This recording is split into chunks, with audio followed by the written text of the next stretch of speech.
Have you ever asked yourself why you're not feeling the effects of the rate cuts from last year? Who feels the effects of a quarter of a basis point? Pretty sure this is the rate cut that you're talking about, but now I want you to check this out. This is important to understanding what I'm talking about. Since earlier in the year, labor market conditions have generally eased and unemployment rate has moved up but remains low. Inflation has made progress towards the committee's 2% objective but remains somewhat elevated. So now, the reason why I read that section of that specific rate cut that you're talking about, because that is why I think this is a buy the rumor, sell the news event. And for those of you who don't understand what it is, I'll put them above my head right here, right now. I want you to pay attention here.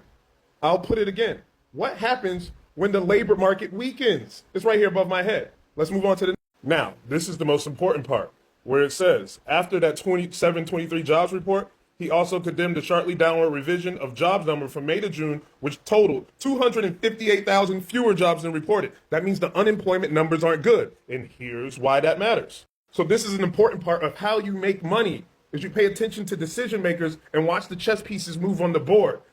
Adriana Kugler steps down.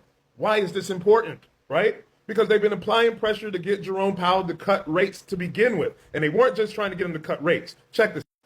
JP Morgan says it now sees 4 Fed rate cuts because Trump nominated Moran to replace her. Now, keep this in mind. Stay focused.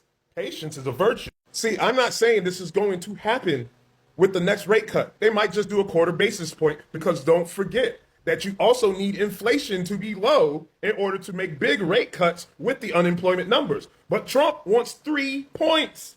The reason why this is buy the rumor, sell the news, you need to understand the Cantillon effect. That when the money flows into the system, it goes to the people, those who are the asset holders. Why do you think President Trump is talking about go out and buy stocks? Better go out and buy stock now. See, you don't want to wait until the rates are actually cut. You want the rate cut to inflate the assets that you own. Start picking up what I'm saying, guys. Hit like, hit follow. Let me know your thoughts in the comments.